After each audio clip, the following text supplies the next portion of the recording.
बच्चों, अब हम देख रहे हैं अगला सवाल। और चलो सवाल पढ़ते हैं क्या है। A body is released from a great height and falls freely towards the earth. Free fall हो रहा है, रिलीज़ किया गया है। रिलीज़ करने का मतलब है कि इनिशियल वेलोसिटी जो है वो क्या है, ज़ीरो है। आगे वो बोल रहा है कि another body is released from the same height exactly 1 second later.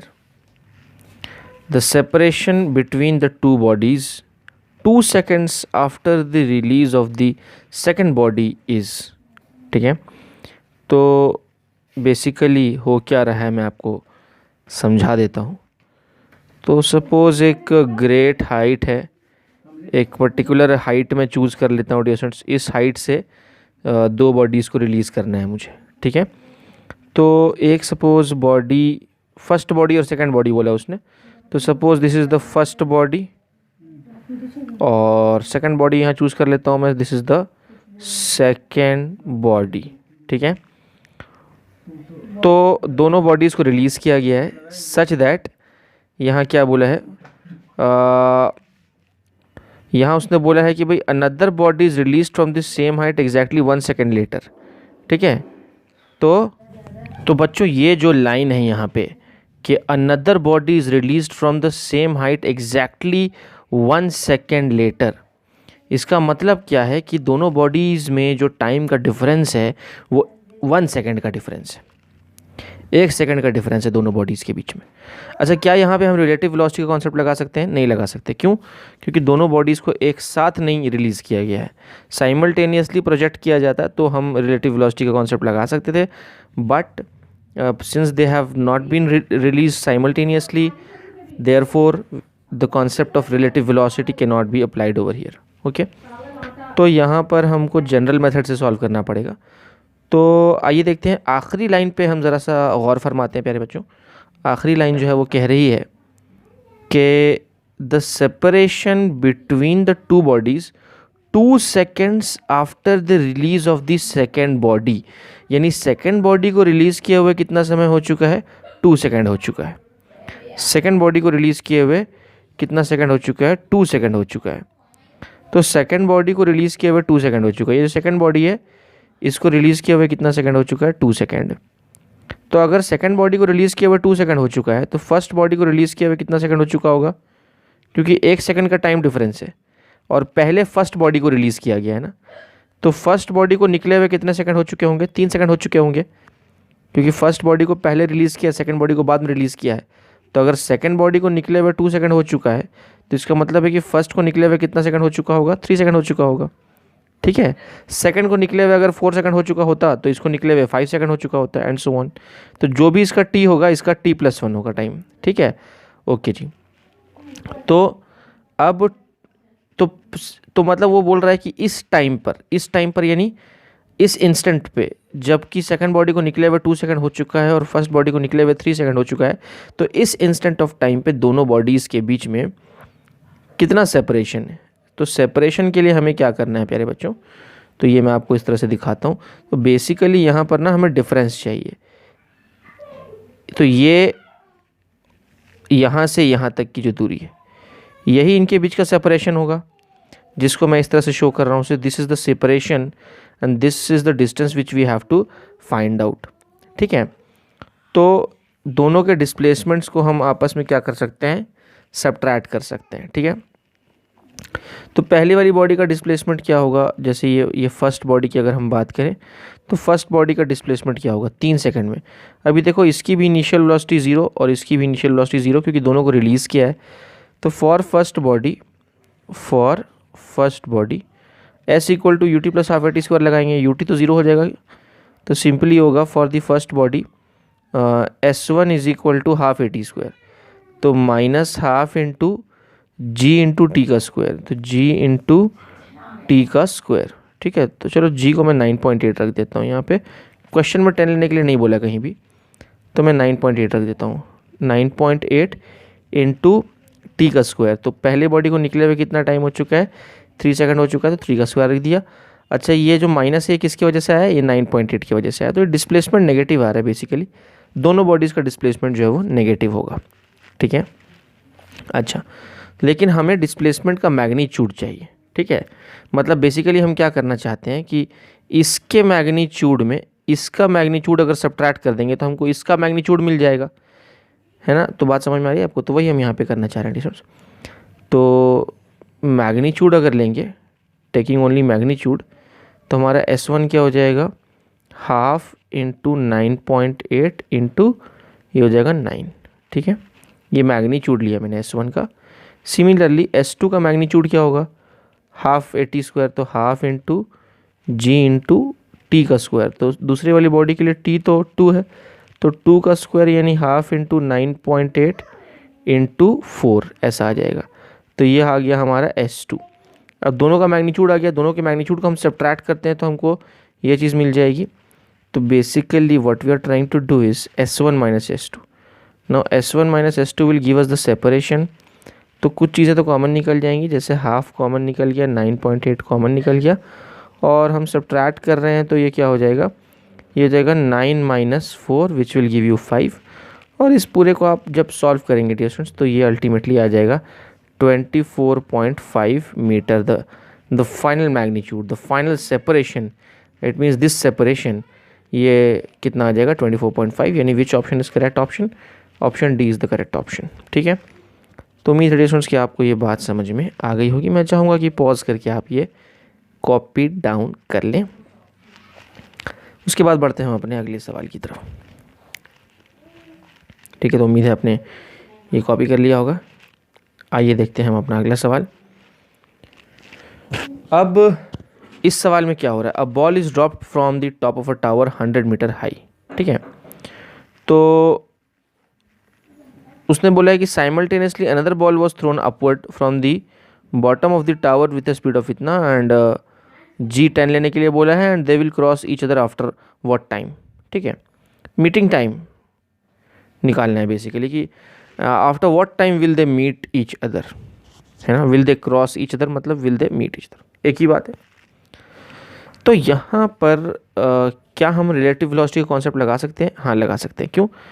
क्योंकि ये शब्द आप देखिए, this word has been used over here simultaneously, यानी कि एक बॉडी को ऊपर से ड्रॉप किया गया है और दूसरे को नीचे से थ्रो किया गया है और दोनों को एक साथ जो है ना प्रोजेक्ट किया गया है। तो इसका मतलब है कि the concept of relative velocity can also be applied over here.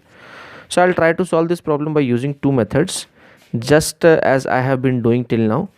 जितने भी साइमल्टेनियसली वाले प्रॉब्लम्स थे वो सारे आपको मैंने 2 मेथड से सॉल्व करके दिखाए हैं, तो ये भी मैं आपको दोनों मेथड से सॉल्व करके दिखाता हूँ। First I will go with the general method and then I will solve the given question by using the method of relative velocity. Okay distance, तो पहले मैं एक रफ डायग्राम यहाँ पे ड्रॉ कर देता हूँ। तो एक बिल्डिंग हमें दी हुई है और बिल्डिंग की हाइट कितनी है, 100 मीटर उसकी हाइट है, ठीक है। तो लेट्स टेक अ बिल्डिंग। तो ये रही हमारी बिल्डिंग, और बिल्डिंग जो है उसकी हाइट है 100 metre. So this height is nothing but 100 metre, ठीक है। और उसने बोला है कि एक बॉल को, a ball is dropped from a tower, तो एक बॉल को ऊपर से ड्रॉप किया गया है। तो ये हमारा पहला बॉल है, चलो इसको मैं बॉल ए बोल देता हूँ। इसको ऊपर से ड्रॉप किया गया यानी इसकी इनिशियल वेलोसिटी क्या है, 0, ठीक है। और एक दूसरा बॉल है जिसको नीचे से ऊपर थ्रो किया गया है, तो एक दूसरा बॉल नीचे है जिसको ऊपर की ओर थ्रो किया गया है, इसको बॉल बी बोल देता हूँ मैं। और इसको जिस इनिशियल वेलोसिटी से थ्रो किया गया है वो है 50 मीटर पर सेकेंड, तो ये 50 मीटर पर सेकेंड लिख देता हूँ मैं यहाँ पे, ठीक है। तो कितने देर के बाद, after what time will they meet each other, वो हमें निकालना है। तो यहाँ पर अगर हम ध्यान से देखें तो ये बॉल नीचे आना शुरू करेगा इस तरह से, ठीक है, और ये बॉल इस तरह से ऊपर जाना शुरू करेगा, और अल्टीमेटली कहीं तो एक पॉइंट ऐसा आएगा जहाँ पर जाके वो दोनों मीट हो जाएंगे। मान लो वो पॉइंट ये है जहाँ पे दोनों एक दूसरे को क्रॉस कर रहे हैं, यानी है ना, गुजर रहे हैं। तो अब यहाँ पर अगर हम ध्यान से देखें तो भाई ये बॉडी इस तरह से नीचे आई है, तो इसका जो भी डिस्प्लेसमेंट है उसको मान लो फिलहाल मैं H1 बोल देता हूँ, और इसका जो डिस्प्लेसमेंट है उसको मैं बोल देता हूँ H2, ठीक है। तो अगर हम H1 के मैग्नीट्यूड को H2 के मैग्नीट्यूड के साथ ऐड कर दें तो हमें क्या मिलेगा डिस्टेंस, 100 मीटर मिलेगा। यानी magnitude of H1 plus magnitude of H2 will give us 100 metre, isn't it? For example, ऐसे एग्जाम्पल लेके बताता हूँ आपको, रैंडमली कोई वैल्यू चूज़ करके मैं आपको बताता हूँ कि सपोज डियर स्टूडेंट्स ये जो h1 है अगर मान लो ये हो 20 मीटर, ठीक है, और जो h2 है ये मान लो हो 80 मीटर, तो ये दोनों के मैग्नीट्यूड्स हैं। अब इसके मैग्नीट्यूड को मैं इसके मैग्नीट्यूड में ऐड करूँगा तो मुझे क्या मिल जाएगा, मुझे मिल जाएगा 100 मीटर, ठीक है। तो दोनों के मैग्नीट्यूड्स को हम आपस में ऐड करना चाह रहे हैं यहाँ पे, ठीक है। अच्छा, तो अब इस सिलसिले को हम आगे बढ़ाते हैं और लेट्स सी हम यहाँ पे क्या कर सकते हैं। तो पहले h1 और h2 दोनों की वैल्यूज़ हम अलग अलग से कैलकुलेट कर लेते हैं। s equal to U T plus half इसको लगाएंगे for body A, for A we are writing the equation, तो हम लगाएंगे s equal to U T plus half T square, तो s is equal to U T zero हो जाएगा और ये माइनस हाफ इंटू जी, यहाँ 10 लेने के लिए बोला है, 10 इंटू टी का स्क्वायर। अभी वो टाइम हमको पता नहीं है तो उसको टी का स्क्वायर बोल देता हूँ मैं, क्योंकि हमें मैग्नीट्यूड लेना है। तो ये जो माइनस साइन हमको दिख रहा है उसको अब इग्नोर कर दें, तो इसको मैं हटा के taking only magnitude I will write it like this, h1 is equal to half into 10 into T square, ठीक है। अच्छा, तो ये मैंने लिख दिया h1। अब h2 हमें निकालना होगा, तो h2 भी यहाँ हम लिखते हैं डियर स्टूडेंट्स। h2 के लिए हम क्या लगाएंगे, h2 के लिए तो इनिशियल वेलोसिटी ज़ीरो नहीं है ना, तो उसके लिए हम बोलेंगे s equal to U T, तो 50t प्लस 50t है क्योंकि ऊपर की तरफ फेंका है, तो U T minus half G T square, तो minus half into G into T का स्क्वायर, ठीक है।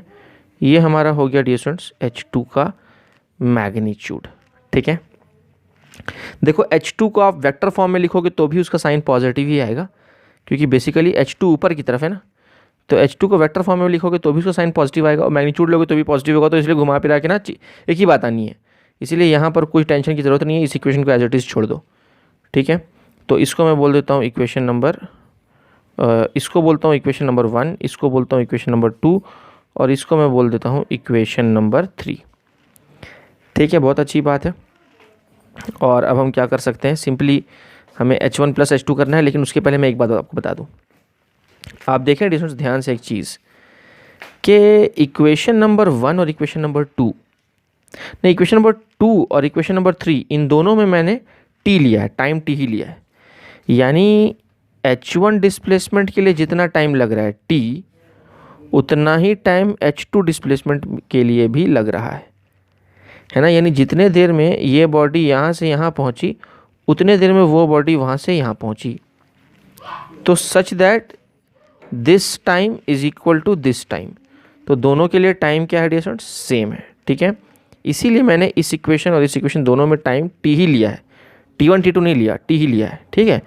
तो उम्मीद है कि ये बात आपको समझ में आ रही होगी। बस इसी के साथ साथ हम इसको आगे फर्दर सॉल्व कर देते हैं, लेट्स सी फिर इसके बाद क्या होगा।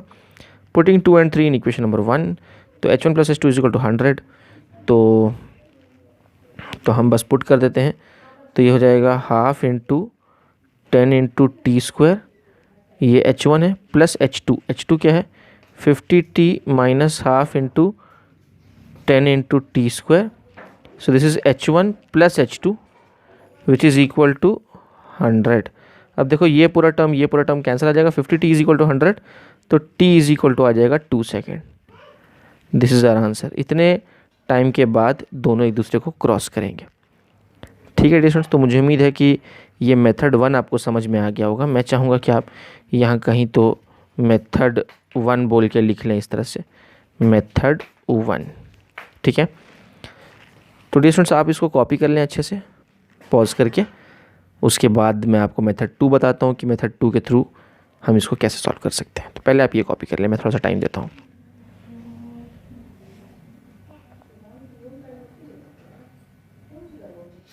तो बच्चों हम देख रहे हैं मेथड 2, ठीक है।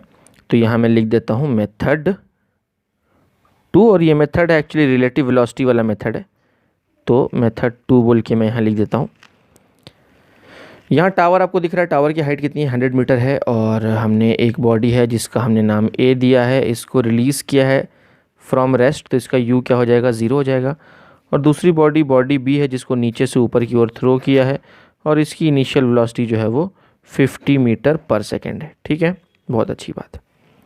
अच्छा, अब यहाँ पर ध्यान देने वाली बात यह है कि ये बॉडी नीचे की ओर आना शुरू होगी और ये बॉडी ऊपर की ओर आना शुरू होगी, सच दैट ये यहाँ पे मान लो आके मीट करते हैं, ठीक है।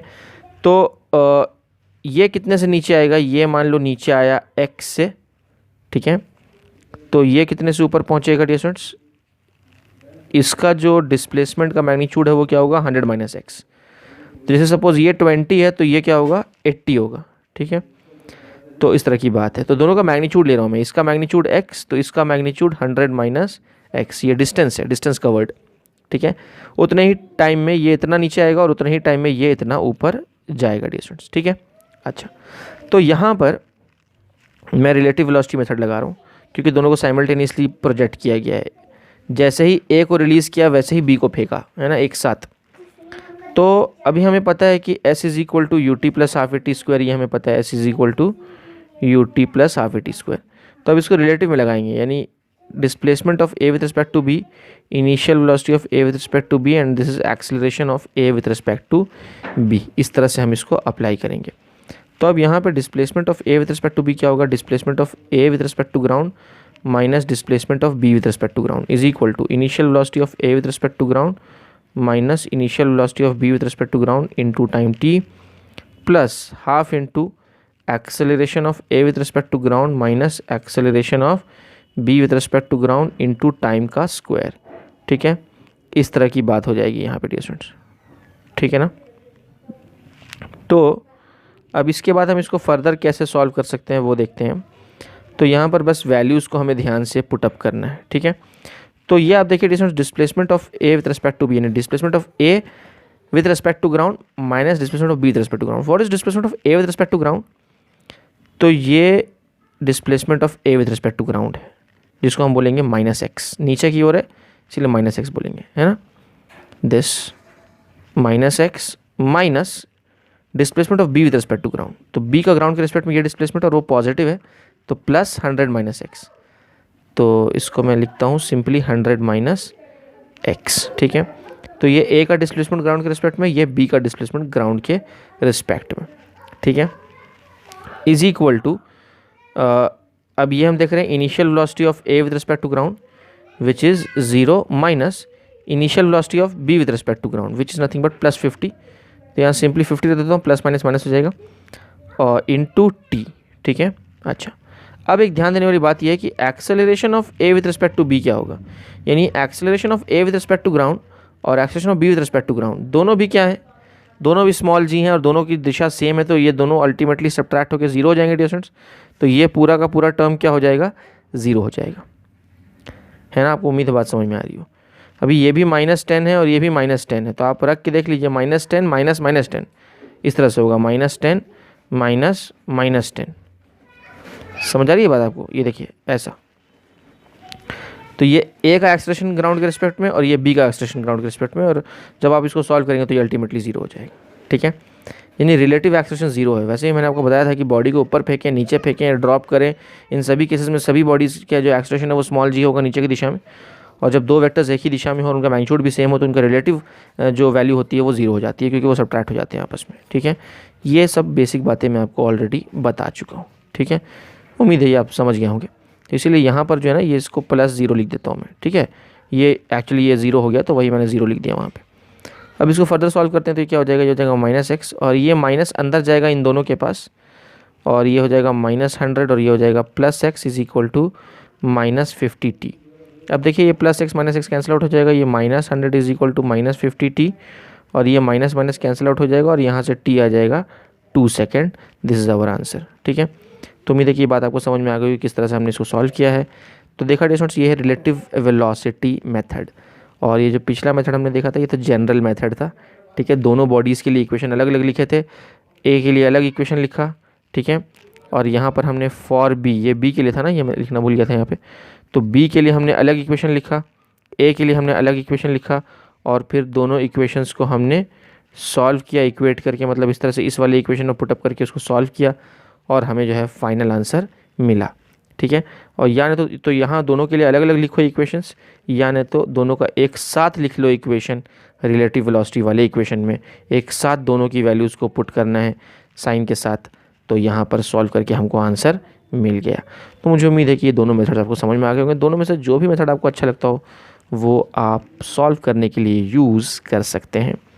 ठीक है प्यारे बच्चों, मैं चाहूँगा कि मेथड 2 बोल के आप ये स्लाइड भी कॉपी डाउन कर लें, उसके बाद हम आगे बढ़ते हैं। बच्चों अभी अभी जो हमने मेथड 2 देखा इस प्रॉब्लम को सॉल्व करने के लिए, जिसमें हमने रिलेटिव वेलोसिटी का अप्रोच लिया है, तो इसमें हमने क्या सीखा। मैं आपको एक इम्पॉर्टेंट बात यहाँ बताना चाहूँगा कि अगर आप ध्यान से देखें तो यहाँ जब हम देख रहे थे displacement of A with respect to B, जब हम देख रहे थे तो displacement of A with respect to B ultimately क्या निकल के आया, ये आया देखिए -100। अगर सिर्फ मैग्नीट्यूड लिया जाए तो 100 है ना, बाकी चीज़ें कैंसिल आउट हो गई और अल्टीमेटली क्या बचा, 100 बचा displacement of A with respect to B. इसका मतलब ये है कि displacement of A with respect to B वो आया, वो दूरी आई जो उन दोनों बॉडीज़ के बीच की इनिशियल सेपरेशन थी।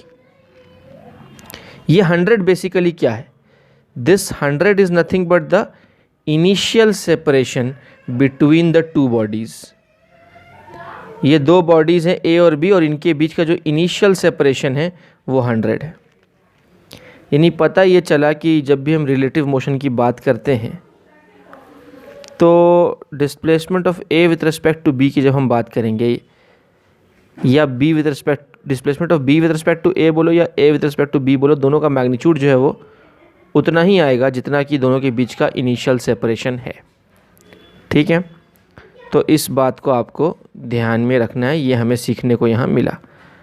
तो हम चाहें तो इन फ्यूचर डायरेक्टली जो है displacement of A with respect to B को डायरेक्टली हम 100 के तौर पे यूज़ कर सकते हैं, यानी इनिशियल सेपरेशन के रूप में यूज़ कर सकते हैं। अब देखो ये जो मेथड 2 मैंने आपको बताया, ये मेथड 2 मैं आपको थोड़ा सा वेक्टर फॉर्म में बताता हूँ किस तरह से ये अप्लाई होता है। बेसिकली यही चीज़ मैं आपको एक्सप्लेन कर रहा हूँ, लेकिन थोड़ा वेक्टर फॉर्म में मैं आपको एक्सप्लेन कर रहा हूँ। तो फिर से मैं डायग्राम बनाता हूँ प्यारे बच्चों, और ये रहा हमारा टावर। ठीक है, तो ये हमारा टावर है और इस टावर की जो हाइट है वो 100 मीटर है। So this is 100 metre. Okay, और जो हमारा बॉडी ए है वो यहाँ कहीं तो भी है, दिस इज़ बॉडी ए, और जिसकी इनिशियल वेलोसिटी क्या है, जिसकी इनिशियल वेलोसिटी 0 है। ठीक है, बॉडी बी यहाँ कहीं तो भी है, दिस इज़ बॉडी बी, जिसको इनिशियली हमने कितने से थ्रो किया है, 50 मीटर पर सेकंड से ऊपर की ओर थ्रो किया है। दोनों के एक्सेलरेशंस भी मैं यहाँ शो कर देता हूँ। इसका भी एक्सेलरेशन जो है स्मॉल जी, इसका भी एक्सेलरेशन स्मॉल जी नीचे की तरफ होगा, और इसका भी एक्सेलरेशन स्मॉल जी नीचे की तरफ होगा। ठीक है, अच्छा, अब बेसिकली हम क्या करते हैं कि किसी एक बॉडी को रेस्ट पे ला देते हैं, किसी एक बॉडी को किस पे ला देते हैं, रेस्ट पे ला देते हैं। तो देखो जब मैं बोलता हूँ displacement of A with respect to B, यानी ए का डिस्प्लेसमेंट बी के रिस्पेक्ट में, यानी ए का displacement as seen from B, यानी एक को रेस्ट पे लाना है। किसी एक को किस में लाना होता है हमें डियर स्टूडेंट्स, किसी एक को हमें रेस्ट पे लाना होता है।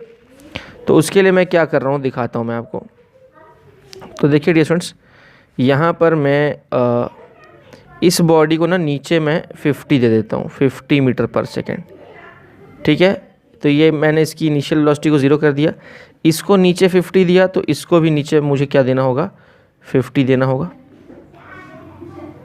और इसके एक्सेलरेशन को भी 0 बना देता हूँ मैं।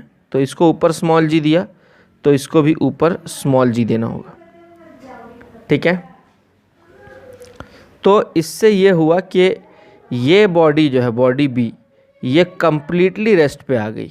कम्प्लीटली किस पे आ गई, रेस्ट पे आ गई, क्योंकि हमने इसके इनिशियल वेलोसिटी को भी 0 करा दिया और हमने इसके नेट एक्सेलरेशन को भी 0 करा दिया। ठीक है, इसका भी नेट एक्सेलरेशन 0 हो गया, और इसका भी नेट एक्सेलरेशन क्या हो गया, 0 हो गया। ठीक है, अब बॉडी बी रेस्ट पे है, यानी कोई यहाँ खड़ा है तो बॉडी बी अब बॉडी ए को देख रही है, तो बॉडी बी को बॉडी ए कितने से आते हुए दिखाई देगी, 50 मीटर पर सेकेंड से आते हुए दिखाई देगी। ठीक है, यानी अब हो ये रहा है कि body B is at rest और and body A is coming downwards with a velocity of with a constant velocity of 50 meter per second. Why am I saying that this velocity remains constant? Because this acceleration is 0. Relative acceleration 0 है ना, तो ये relative, ये पूरा जो diagram आपको दिख रहा है ये रिलेटिव वाला डायग्राम है। ठीक है, अच्छा अब यहाँ पर अगर बी रेस्ट पे आ गया है, ए कांस्टेंट वेलोसिटी से नीचे आ रहा है 50 मीटर पर सेकेंड की, तो बताइए ए को बी तक पहुँचने में कितना टाइम लगेगा। तो displacement of A with respect to B कितना होगा, तो देखो ए इस तरह से नीचे आ रहा है और ए यहाँ तक पहुँचेगा, आके बी से मिल जाएगा, तो ये है displacement of A with respect to B, जो कि मैं कितना लिख सकता हूँ, -100, क्योंकि वो नीचे की ओर आ रहा है। तो displacement of A with respect to B is nothing but -100 metre, है ना। अच्छा, वो कांस्टेंट वेलोसिटी से आ रहा है, तो टाइम क्या होता है, टाइम होता है डिस्टेंस अपॉन स्पीड, तो ये relative displacement upon velocity of A with respect to B, relative velocity, time is distance upon speed ना, या डिस्प्लेसमेंट अपॉन वेलोसिटी का मैग्नीट्यूड, डिस्प्लेसमेंट का मैग्नीट्यूड अपॉन वेलोसिटी का मैग्नीट्यूड। तो डिस्प्लेसमेंट का मैग्नीट्यूड कितना है यहाँ पे, देखिए आप चाहें तो साइन के साथ भी रख लें, कोई फ़र्क नहीं पड़ता। ऊपर मान लो मैं -100 लिख देता हूँ, और velocity of A with respect to B, यानी ए की वेलोसिटी बी के रिस्पेक्ट में, ए की वेलोसिटी बी के रिस्पेक्ट में कितनी है, -50, तो यहाँ साइन के साथ भी रख लो, कोई फ़र्क नहीं पड़ेगा। और अल्टीमेटली टी कितना आ गया, 2 सेकेंड, यानी ये टाइम ऑफ मीटिंग है। ये क्या है, time of meeting. Time of meeting मतलब ए को बी तक पहुँचने में, ए को बी तक पहुँचने में जो टाइम लगा, ए को बी तक पहुँचने में जो टाइम लगा, वो टाइम कितना होगा, 2 सेकेंड होगा। तो देखा डियर स्टूडेंट्स किस तरह से, मतलब इसी चीज़ को, ये जो मेथड 2 में मैंने सारे इक्वेशंस लिखे हैं, इसी चीज़ को मैंने यहाँ जो है डायग्रामेटिकली आपको समझाया कि डायग्राम के में एक्चुअली क्या बदलाव आ रहे हैं। रिलेटिव वेलोसिटी का डायग्राम किस तरह से बनता है वो मैं आपको दिखा रहा था। किसी एक बॉडी को रेस्ट पे लाना होता है और उसके बाद सारी कैलकुलेशंस करनी होती हैं हमें।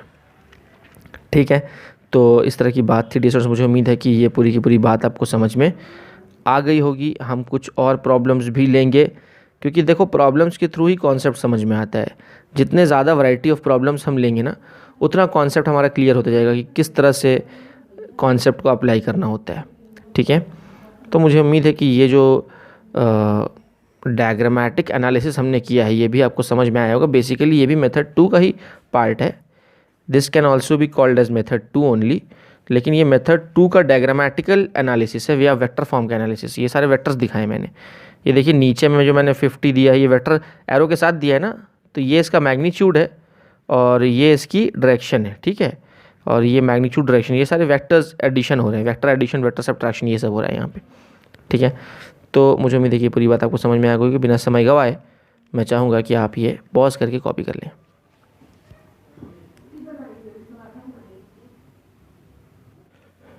अब बच्चों ये जो सवाल है ये पिछले ही सवाल का एक्सटेंशन है। एक्सटेंशन मतलब कि अगर आप देखें तो ये देखिए वही हाइट है, 100 मीटर वाली बिल्डिंग है ना, और एक बॉल को ड्रॉप किया और दूसरे बॉल को थ्रो किया ऊपर 50 मीटर पर सेकेंड से, सब कुछ वही है, सिर्फ इस बार पूछा क्या है। ठीक है, पूछा ये है कि then they will meet at which height from the surface of the tower, from the surface of the tower, from the surface of the tower, यानी from the surface of the tower का मतलब है कि ऊपर से, surface of the tower, surface of the ground नहीं, surface of the tower, यानी ऊपर से कितने हाइट पे वो मीट करेगा। यानी बेसिकली इस तरह से जो हमने लिया था, देखिए आपको पीछे डायग्राम दिखा देता हूँ मैं। ये जो x दिख रहा है आपको स्टूडेंट्स, यही x हमें फाइंड आउट करना है, यही x हमें फाइंड आउट करना है कि ऊपर से कितने हाइट पे वो मीट हुआ। ये तो हमने टाइम निकाला ना, यहाँ पे उसने हाइट पूछा है हमसे, तो बस इसी टाइम का यूज़ कर लो। और अगर हम चाहें डियर स्टूडेंट तो ये x निकालने के लिए हम क्या कर सकते हैं, s = ut + ½ t² लगाओ। तो ये जो x हम यहाँ पे देख रहे हैं, ये x हमारा क्या होगा, ये देखिए इनिशियल वेलोसिटी तो 0 है ना बॉडी a के लिए, तो s equal to ut plus half T square में, तो यहाँ पर क्या होगा, ut वाला टर्म तो ज़ीरो हो जाएगा और ये जो डिस्प्लेसमेंट है अभी तो वो हमें पता नहीं है, उसी को हम x बोल रहे हैं, और ये हो जाएगा हाफ इंटू जी जो है वो -10 ले लो और t का स्क्वायर यानी 2 का स्क्वायर, क्योंकि 2 सेकंड के बाद ही तो वो मीट कर रहा है ना, तो यानी कि ये x क्या है एक्चुअली 2 सेकंड बाद वो कितना नीचे पहुंचा, वही वो x है ना। तो बस ये सॉल्व कर लो, ये 2 5 और ये -5 इंटू 4 विच इज़ -20 मीटर। ये माइनस साइन जो दिशा बता रहे हैं नीचे की ओर, मैग्नीट्यूड सिर्फ देखोगे तो 20 मीटर इसका सही जवाब है।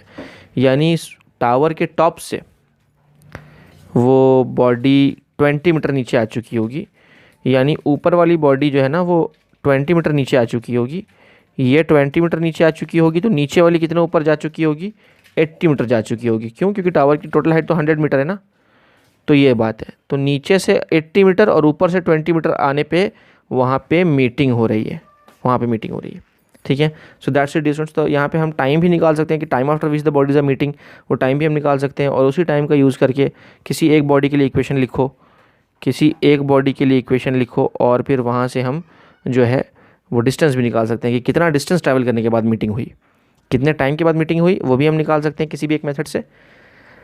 तो टाइम निकालने के लिए हम कोई भी मेथड यूज़ कर सकते हैं, क्योंकि जैसे कि मैंने आपको बताया था कि time is independent of the frame of reference. तो आप जनरल मेथड से टाइम निकालो, जैसा कि अभी भी हमने देखा, तो भी 2 सेकंड आया, और रिलेटिव वेलोसिटी के मेथड से निकालो तो भी टाइम 2 सेकंड आया। तो टाइम किसी भी मेथड से सेम ही आ जाता है। और फिर जो डिस्टेंस है वो फिर आपको इंडिविजुअल इक्वेशन लगाना पड़ेगा जिसका डिस्टेंस पूछा है। अगर पूछा है कि बॉडी ए ने कितना डिस्टेंस कवर किया तो 20 मीटर यहाँ हमने निकाला उसके इक्वेशन से। अगर पूछा होता है बॉडी बी ने कितना डिस्टेंस कवर किया मीट होने तक, तो फिर बॉडी बी के लिए अलग से इक्वेशन लगाते और उसमें टाइम की वैल्यू 2 पुट कर देते। तो एनीवेज, तो फिर डिस्टेंस निकालने के लिए हम किसी भी एक बॉडी के इक्वेशन में वैल्यू पुट करके टाइम की और वो वैल्यू निकाल सकते हैं। तो मुझे उम्मीद है कि ये बात भी आपको समझ में आ गई होगी। मैं चाहूँगा कि पॉज करके आप ये भी कॉपी डाउन कर लें।